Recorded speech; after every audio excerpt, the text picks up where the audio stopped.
प्रीतम प्रीति ही ते पये, प्रीतम प्रीति ही ते पये, जदपि रूप गुणशील सुघरता इन बात न रिझइये। सतकुल जन्म करम सब लक्षण, वेद पुराण पढ़इये।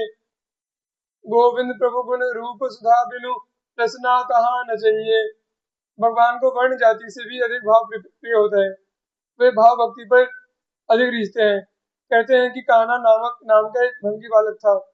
उसका श्रीनाथ जी के प्रति सख्य भाव था। वह नित्य प्रति श्रीनाथ जी के मंदिर के सामने झाड़ू लगाने आता।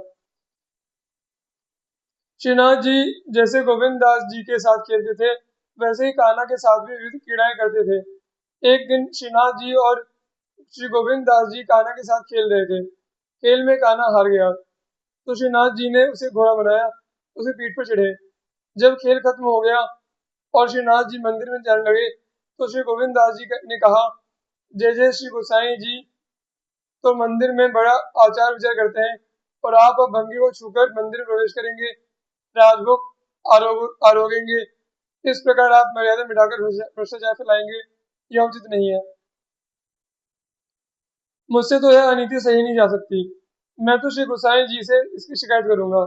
श्री ठाकुर जी ने कहा, भैया ऐसा नहीं करना, मुझे जी भरकर अपने सखाओं के साथ खेलने दो, मैं तुम्हारी हाहा खाता हूँ। परंतु श्री गोविंद दास जी ने एक नहीं मानी। इनका कहना था कि आप पहले समीपस्थ गोविंद कुंड में स्नान करके तब मंदिर में प्रवेश करिए। श्री ठाकुर जी ने कहा, भैया ठंड के दिन है, स्नान करने का मन नहीं हो रहा है, मैं ऐसे आचार विचार से बाज आया। तब श्री गोविंद दास जी ने कहा, अच्छा स्नान नहीं करना चाहते हैं तो कम से कम कुंड पर चलकर मंत्र पढ़कर मार्जन तो कर लीजिए। श्री ठाकुर जी ने श्री गोविंद दास जी का यह प्रस्ताव स्वीकार कर लिया। कुंड पर आकर मार्जन आचमन करने लगे। तब तक औचक ही गोविंद ने धक्का देकर श्रीनाथ जी को कुंड में गिरा दिया, संग संग अपने को भी गिरा दिया। श्रीनाथ जी को तैरने का अभ्यास कुछ कम था, अतः वो कुंड में गोता खाने लगे। तब श्री गोविंद दास जी ने ही वहां पकड़कर निकाला भी। तत्पश्चात तालब लेते हुए गोविंद अपने घर को भाग गए और श्रीनाथ जी भीगे वस्त्र मंदिर में आकर विराजे। जब श्री गोसाई जी सेवा में गए और श्री ठाकुर जी को भीगे वस्त्र पाए, तो पूछे, जय जय, यह वस्त्र कैसे भीगे हैं। श्रीनाथ जी ने मुंह बिचकाकर कहा, गोविंद ने धक्का देकर मुझे कुंड में गिरा दिया था, अतः मेरे सभी वस्त्र भीग गए। श्री गोसाई जी ने तुरंत गोविंद दास जी को बुलाया और बड़ी फटकार लगाई कि कहीं ऐसा खिलाया जाता है जिसमें जान जोखम उपस्थित हो, रार तकरार बढ़े। श्री गोविंद दास जी ने हंसकर कहा, गोसाई जी, आपके श्री लाल जी ने श्री ठाकुर जी ने भंगी के बेटे को घोड़ा बनाकर उसकी सवारी की थी। हमने कहा कि स्नान करके मंदिर में चलो, परंतु ये नहीं माने। तब मैं जैसे तैसे इन्हें स्नान कराकर मंदिर में ले आया। यदि मैं ऐसा नहीं करे तो आपका सब आचार विचार समाप्त हो जाता। यह सुनकर श्री गोसाई जी का हृदय भर आया और कहने लगे कि धन्य है गोविंद सखा, जिनके साथ खेले बिना श्री ठाकुर जी का मन ही नहीं मानता। गोविंद स्वामी ने गोवर्धन में एक कंदरा के निकट संवत 1642 में लीला प्रवेश किया। उन्होंने आजीवन श्री राधा कृष्ण की श्रृंगार लीला के पद गाए, भगवान को अपनी संगीत और काव्य कला से रिझाया।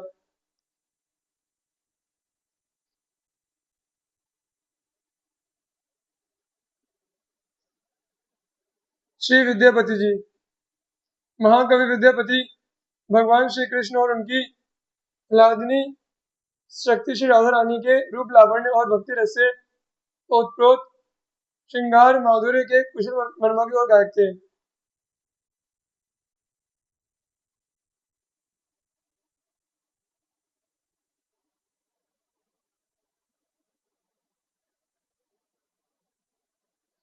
वे बंगाल के प्रसिद्ध वैष्णव कवि चंडीदास के समकालीन थे। दोनों एक दूसरे के कविता प्रेम और श्री कृष्ण भक्ति से प्रभावित थे और परम पवित्र भगवती भागीरथी के तट पर दोनों का एक साथ मिलन भी हुआ था। मैथिल कोकिल विद्यापति ने विक्रम की 15वीं सदी में विसपी ग्राम में जन्म लिया था। उनका परिवार बिहार के तत्कालीन शासक हिंदूपति महाराज शिव सिंह के पूर्वजों का कृपा पात्र था। और विद्यापति ने तो शिव सिंह और उनकी पटरानी महारानी लक्ष्मी लखीमा के आश्रय में मिथिला को अपनी श्री कृष्ण भक्ति सदा से वृंदावन बना दिया। बिहार ही नहीं, उत्तरापथ की गली गली में उपवन और सरोवर तटों पर काव्य रसिक उनकी पदावली का रसास्वादन करके प्रमत्त हो उठे। अभिनव कृष्ण महाप्रभु चैतन्य देव और उनके भक्त मंडली के लिए तो कवि कंठहार विद्यापति के पद श्री राधा कृष्ण की मधुर भक्ति के उद्दीपन ही बन गए। महाप्रभु उनके विरह और प्रेम संबंधी पदों को सुनते जाते थे और साथ ही साथ नयनों से अनवरत अश्रु की धारा बहाते थे।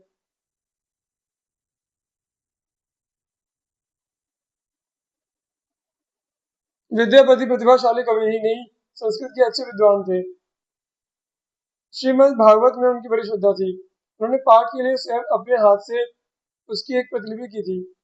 भगवती गंगा और श्री दुर्गा में भी उनकी बड़ी भक्ति थी। उन्होंने गंगा वाक्यावली और दुर्गा भक्ति तरंगिणी की रचना की है। उन्होंने हिमाचल नंदिनी भगवती पार्वती का अपने पदों में कहीं कहीं सादर स्मरण किया है। शिव और पार्वती में उनकी अटल निष्ठा थी। उन्होंने इस स्थल पर कहा है, हिमगिरी कुंवरी चरण हृदय धरी कवि विद्यापति भाके।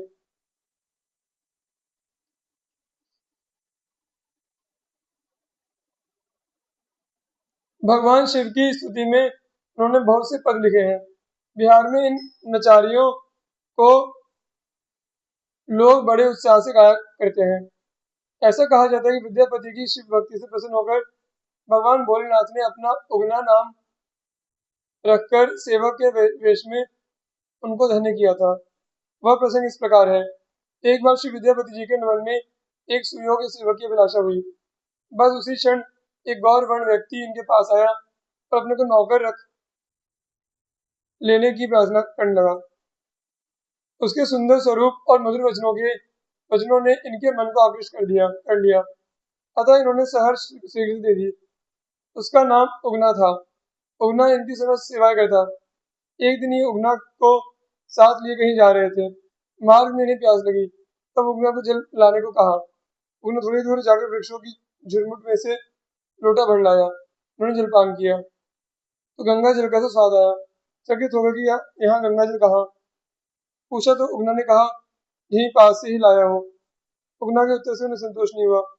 श्री विद्यापति ने नेत्र बंद कर किंचित ध्यान किया। जब नेत्र खोला तो इन्हें उगना की जगह भगवान शिव के दर्शन हुए। ये भगवान शिव के चरणों में लोटपोट हो गए। श्री शिव जी की जटाओं से गंगा की धारा बह रही थी। श्री विद्यापति जी समझ गए कि सचमुच वह जल किसी अन्य कुप बावली का ना होकर साक्षात गंगा जी का ही था। श्री शिव जी ने कहा, विद्यापति जी, मुझे आपके साथ रहने में बड़ा सुख मिलता है। अतः मैं ही उगना रूप से आपकी सेवा में रह रहा था। अभी भी मैं आपके ही साथ रहना चाहता हूँ, परंतु देखना यह रहस्य किसी से प्रकट न करना। इतना कहकर भगवान शिव जी पुनः उगना रूप में हो गए। परंतु अब श्री विद्यापति जी और उगना पहले जैसा स्वामी सेवा का भाव नहीं रहा। अब तो निर्णय करना कठिन हो गया कि कौन स्वामी है और कौन सेवक। सेवक के साथ इस प्रकार बताओ श्री विद्यापति जी की पत्नी को अच्छा नहीं लगता। अतः वो उगना से चिढ़ने लगी। एक दिन तो किसी कार्य में किंचित देर हो जाने पर वे उगना को जलती हुई लकड़ी लेकर मारने दौड़ी।